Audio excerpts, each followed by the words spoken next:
Harry cries his eyes out. Sussex sick at heart over Queen's words he ineligible to stand in royal. Prince Harry should not be eligible to stand in for the Queen as a Counsellor of State because he no longer resides in the country, a new parliamentary briefing paper reveals. But Prince Andrew could still stand in for his mother should she become incapacitated, despite having to step down from public duties and relinquish his HRH title because of the Epstein scandal.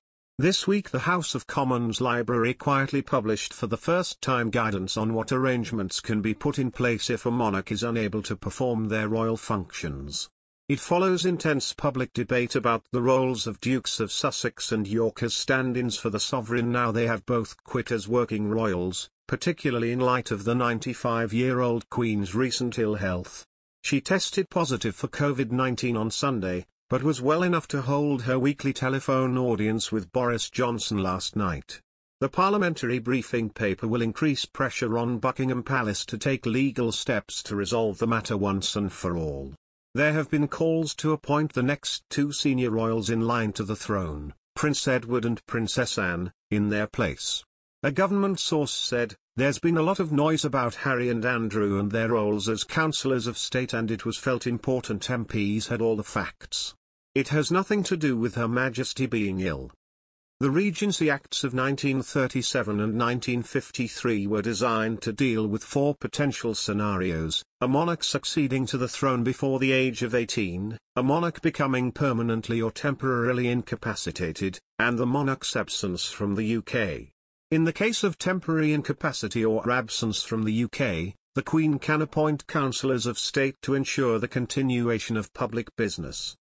Duties include granting royal assent to Acts of Parliament, approving public appointments and ministers of the Crown and the fixing of the Great Seal of the realm, a symbol of royal authority, to royal proclamations or letter patent. According to the 1937 legislation, all councillors have to be members of the royal family.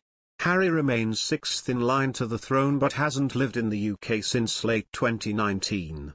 However, there is no provision under the Act to exclude a member of the family who is no longer a working royal, so long as they remain in the line of succession, so Andrew, who is ninth, could be called on to stand in.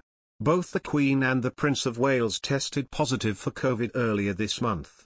If both had been unable to undertake their constitutional duties, they would have fallen to William and Harry. Prince Harry and Meghan Markle will not bow or curtsy to the Duchess of Cornwall, Camilla, following the news that she will become Queen Consort, royal insiders believe. The Queen gave her backing to Camilla on February 6 to take the Queen Consort title when her husband Prince Charles becomes king. The Duke and Duchess of Sussex are said to be shocked following the announcement, as the couple stayed silent on the news, royal insiders claim.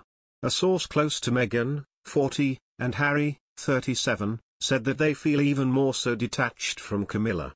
The source told Heat, "There's a feeling of bad blood that goes both ways.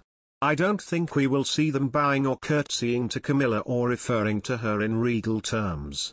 Harry is reportedly shedding more light on his tricky relationship with his stepmother in his upcoming memoir, set to be released this year.